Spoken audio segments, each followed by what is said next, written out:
Dear student, class 10th के chapter number 10 प्रकाश परावर्तन एवं अपवर्तन को हम पढ़ने वाले हैं। इस चैप्टर को हम 2 वीडियोस में कवर करेंगे और यह जो है पार्ट 1 है। इसमें हम प्रकाश के परावर्तन के बारे में पढ़ेंगे।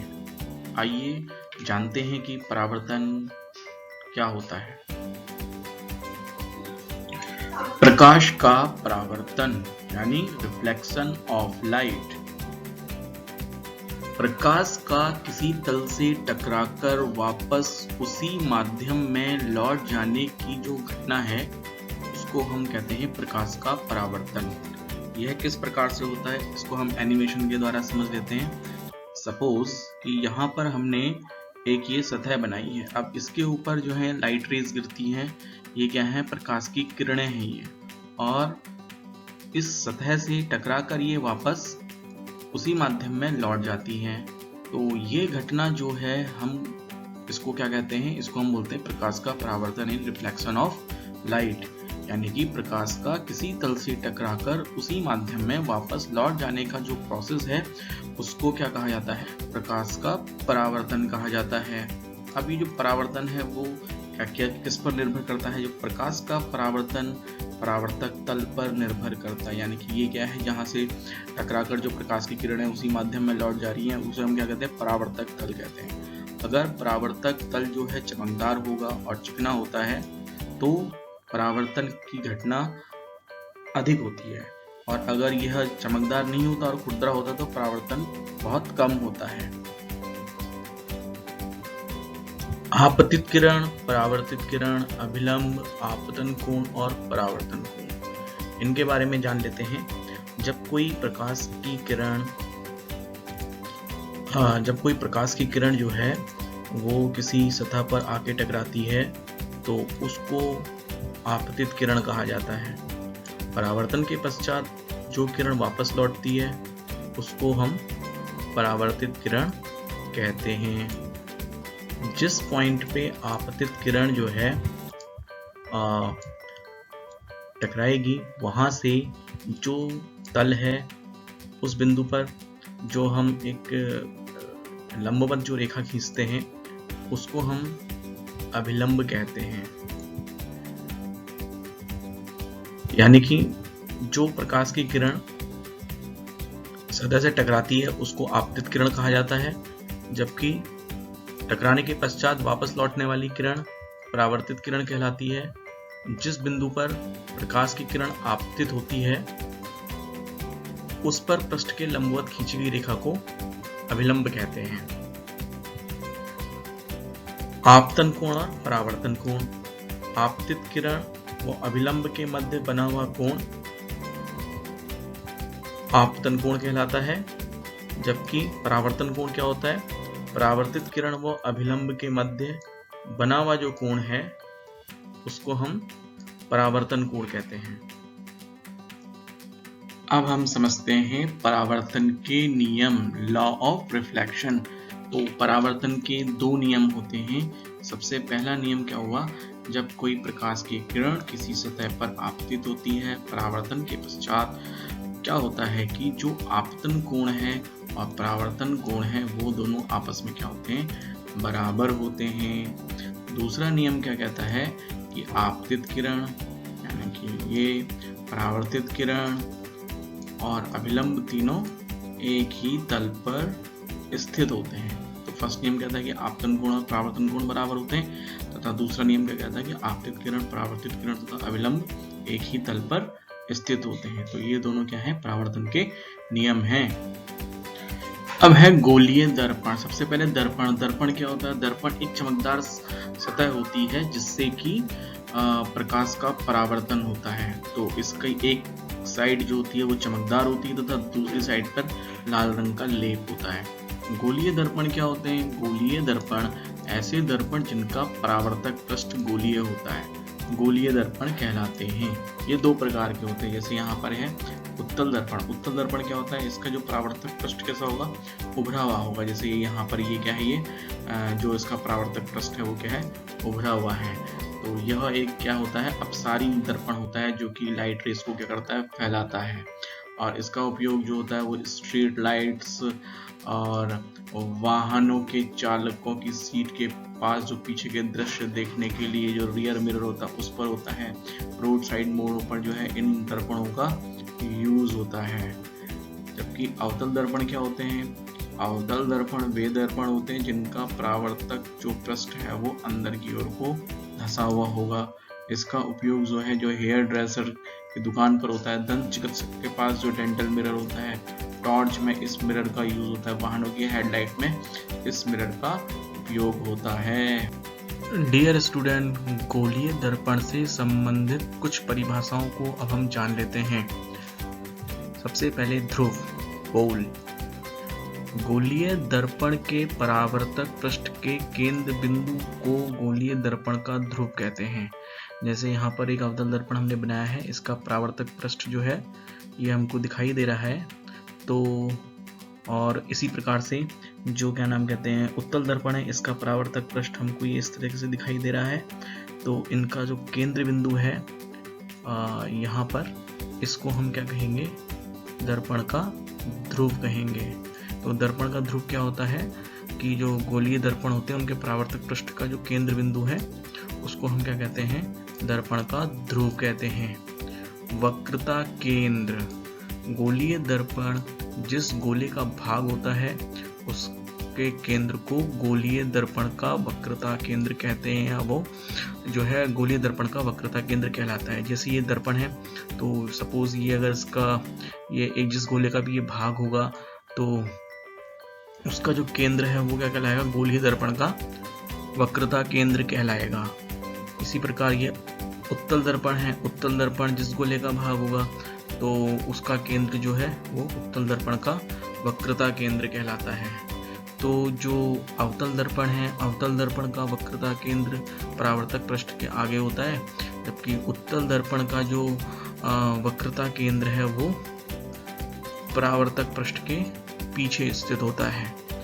वक्रता त्रिज्या, वक्रता त्रिज्या किसे कहते हैं, गोलीय दर्पण के ध्रुव से वक्रता केंद्र की दूरी वक्रता त्रिज्या कहलाती है। यानी कि जो ये दर्पण का ध्रुव है और दर्पण का जो वक्रता केंद्र है इसके बीच की जो डिस्टेंस है इसको हम क्या कहेंगे, वक्रता त्रिज्या कहेंगे।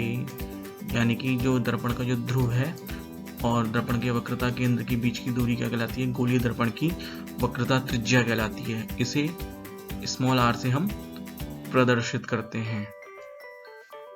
फोकस बिंदु, गोलीय दर्पण का फोकस बिंदु को हम समझ लेते हैं। गोलीय दर्पण पर परावर्तन के पश्चात परावर्तित किरणें मुख्य अक्ष के जिस बिंदु पर मिलती हैं या जिस बिंदु से अपसरित होती हुई प्रतीत होती हैं उसको गोलीय दर्पण का फोकस बिंदु कहा जाता है।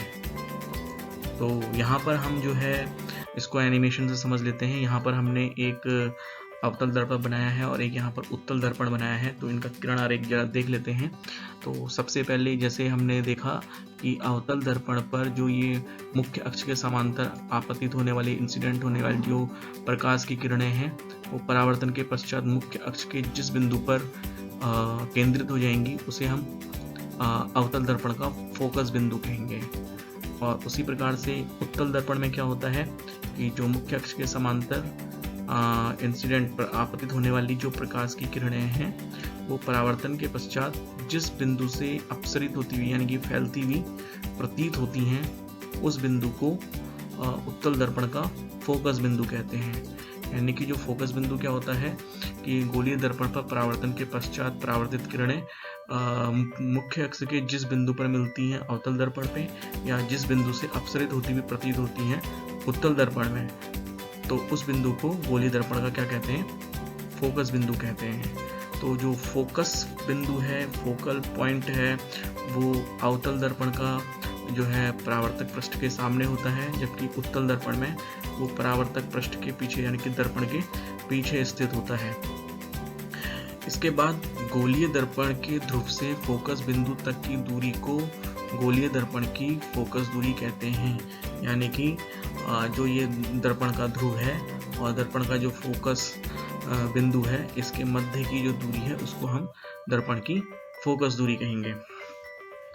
इसके बाद आता है गोलीय दर्पण की फोकस दूरी व वक्रता त्रिज्या में क्या संबंध होता है। तो जो गोलीय दर्पण की जो फोकस दूरी होती है वो वक्रता त्रिज्या की आधी होती है, यानी कि F बराबर R/2, यानी किसी भी गोलीय दर्पण की जो फोकस दूरी है वो वक्रता त्रिज्या की क्या होगी, आधी होगी।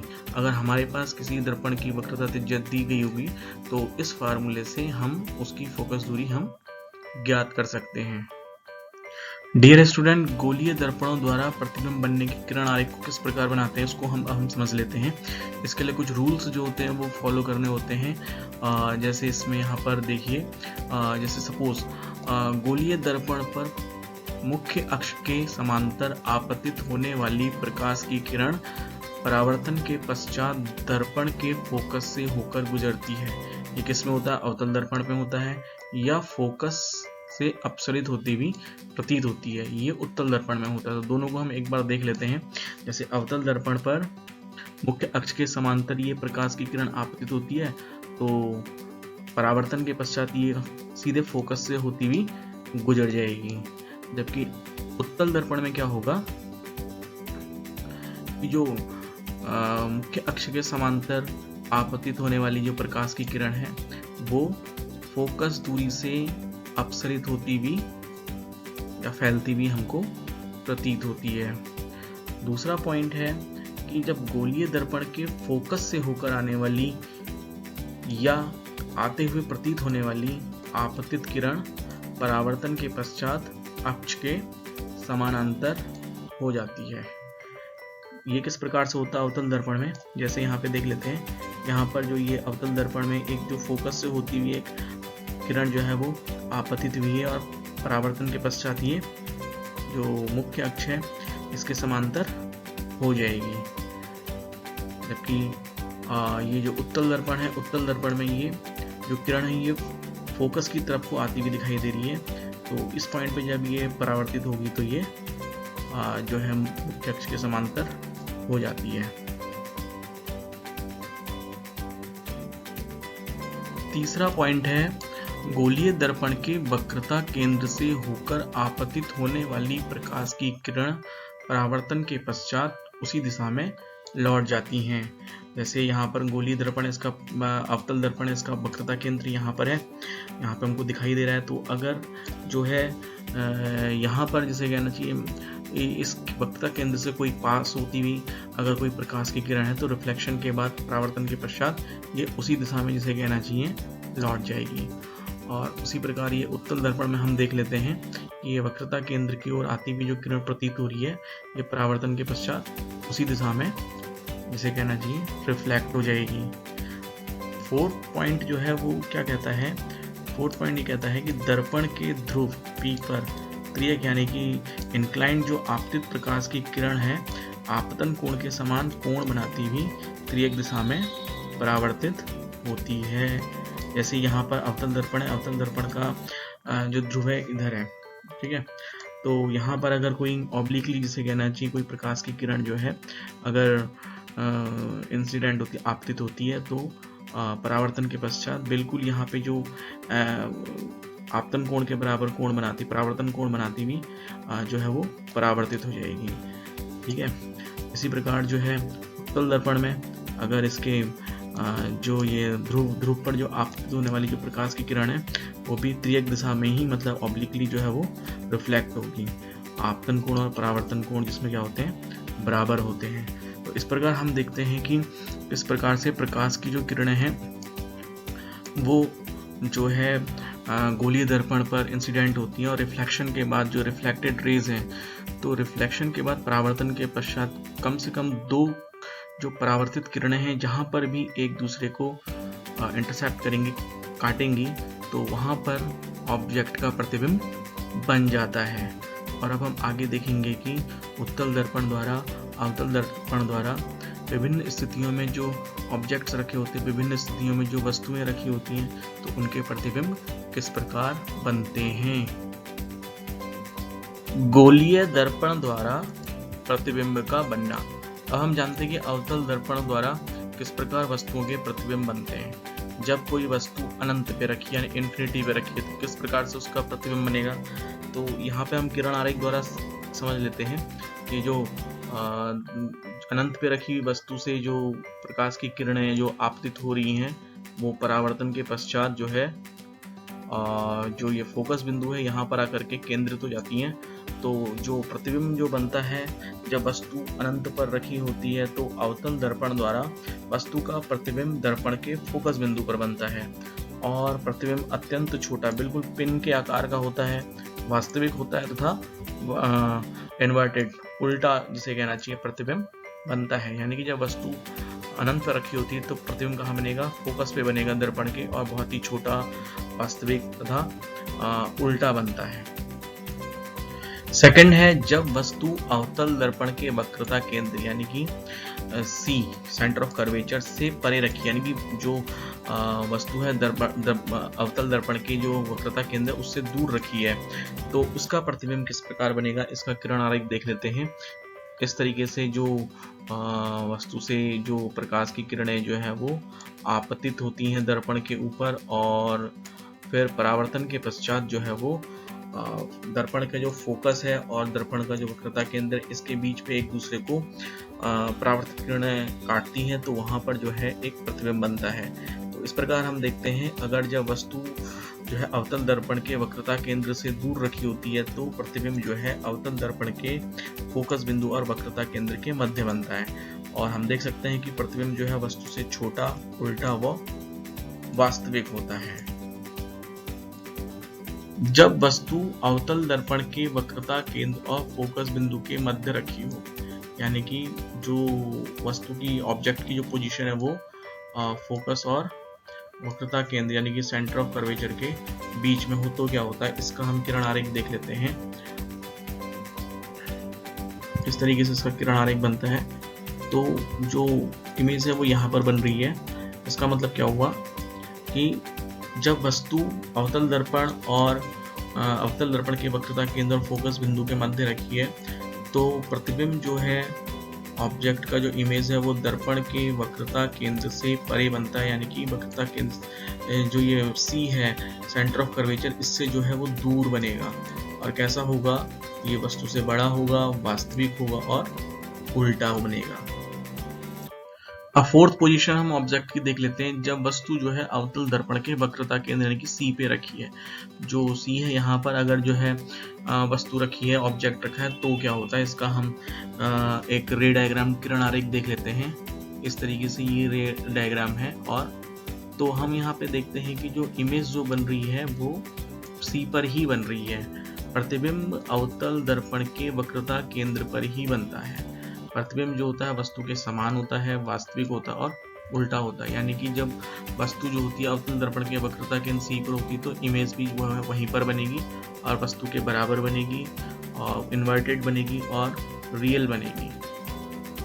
फिफ्थ कंडीशन देख लेते हैं हम। जब वस्तु अवतल दर्पण के फोकस बिंदु पर रखी हो तब क्या होगा, इसको हम किरण आरेख से देख लेते हैं, रे डायग्राम से देख लेते हैं। इस तरीके से जो है जो ऑब्जेक्ट है वहां से रेज जो है वो इंसिडेंट होती हैं दर्पण पर, मिरर पर और परावर्तन के पश्चात वो जो है पीछे को चली जाती हैं, वस्तु के पीछे को चली जाती हैं। तो इमेज कहाँ बनती है देख लेंगे। प्रतिबिंब यानी कि इमेज जो है वो प्रतिबिंब अनंत पर अत्यंत बड़ा, वास्तविक व उल्टा बनता है। यानी कि जो वस्तु जो है अवतल दर्पण के फोकस बिंदु पर रखी होती है तो प्रतिबिंब जो है वो इन्फिनिटी पर बनता है। इमेज जो है इन्फिनिटी पे बनती है और जो प्रतिबिंब होता है वो बहुत ही बड़ा होता है, वास्तविक होता है तथा इन्वर्टेड उल्टा होता है। एक छठी कंडीशन है जब वस्तु अवतल दर्पण के ध्रुव P व फोकस बिंदु के मध्य रखी हो, यानी कि ये फोकस है और ये जो है दर्पण का जिसे कहना चाहिए ध्रुव है, इसके बीच पर अगर जो है यहाँ पर कोई वस्तु रखी हो तो उसका प्रतिबिंब किस प्रकार से बनेगा। तो हम देखते हैं कि इस तरीके से जो है रेज इंसिडेंट होती है और फिर रिफ्लेक्ट हो जाती है। इसको जब हम पीछे मिलाते हैं तो ये प्रतिच्छेदित करती है दर्पण के पीछे, बिहाइंड द मिरर। तो यहाँ पर जो इमेज जो बन रही है वो वस्तु से, ऑब्जेक्ट से काफ़ी बड़ी बन रही है। इसका मतलब क्या हुआ, प्रतिबिंब जो होता है वस्तु से बड़ा बनता है, आभासी बनता है। जो आभासी जो प्रतिबिंब होता है वो हमेशा सीधा होता है, वो दर्पण के पीछे बनता है। तो ये एक कंडीशन है, एकमात्र एक ऐसी सिचुएशन में कंडीशन है जहाँ पे जो इमेज है वो मिरर के बिल्कुल पीछे बनेगी। और कैसी बनेगी, इरेक्ट बनेगी, वर्चुअल यानी कि आभासी, और वस्तु से, ऑब्जेक्ट से बड़ी इमेज जो है वो बनती है।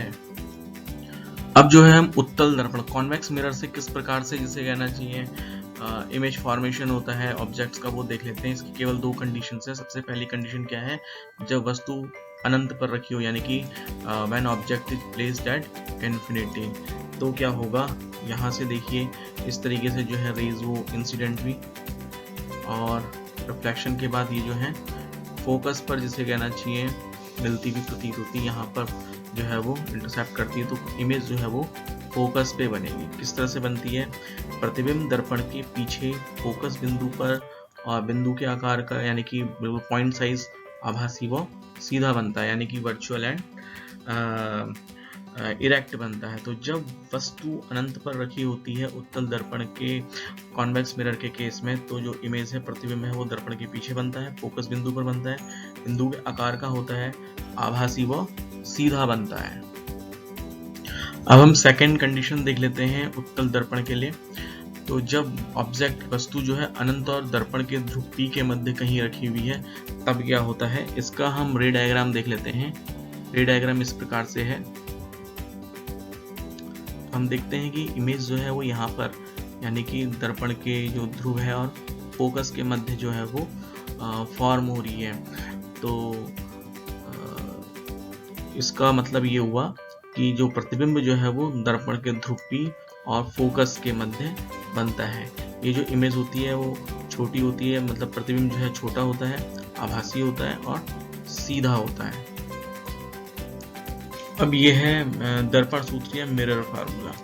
तो किसी भी गोलीय दर्पण की जो फोकस दूरी है और दर्पण की वस्तु से दूरी और दर्पण से प्रतिबिंब की दूरी के बीच में जो संबंध होता है वो इस तरीके से है, 1/f = 1/v + 1/u। तो यहाँ पे u क्या है, जैसे सपोज कि यहाँ ये कोई ऑब्जेक्ट है, तो जो मिरर है, मिरर से ऑब्जेक्ट तक का जो डिस्टेंस है वो क्या कहलाएगा, उसको हम किससे निर्देशित करेंगे, प्रदर्शित करेंगे, u से करेंगे। और अगर इसका इमेज जो है वो यहाँ बन रहा है, तो जो मिरर है, मिरर से जो इमेज तक का जो डिस्टेंस है उसको हम दिखाते हैं v से, और जो फोकस दूरी है उसको हम, मतलब जो दर्पण का जो ध्रुव है वहां से फोकस के बीच का जो डिस्टेंस है उसको हम दिखाते हैं f से। तो जो रिलेशन होता है u, v और f के बीच में क्या होता है, 1/f = 1/v + 1/u। इस फार्मूले का यूज करके हम जो है किसी भी मिरर का जो है फोकस दूरी हम उसको ज्ञात कर सकते हैं। मैग्निफिकेशन, आवर्धन, दर्पण द्वारा बने प्रतिबिंब की ऊंचाई व वस्तु की ऊंचाई के अनुपात को दर्पण द्वारा उत्पन्न आवर्धन कहा जाता है।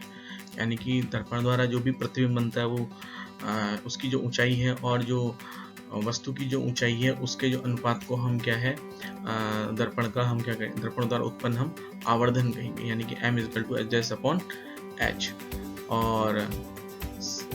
और क्या रिलेशन होता है इसमें v और u के बीच में, m = h/h = -v/u। यदि आवर्धन का मान ऋणात्मक होता है तो प्रतिबिंब कैसा होगा, वास्तविक होगा। अगर आवर्धन का मान धनात्मक होता है तो जो इमेज होती है वो रियल होती है, वास्तविक होती है। अगर आवर्धन का मान 1 से कम हो तो प्रतिबिंब जो है वस्तु से छोटी होती है, और अगर आवर्धन का मान 1 से अधिक हो तो प्रतिबिंब जो होता है वस्तु से बड़ा होता है। और अगर आवर्धन का मान 1 हो तो जो प्रतिबिंब की ऊंचाई होती है और जो वस्तु की ऊंचाई होती है दोनों समान होती हैं।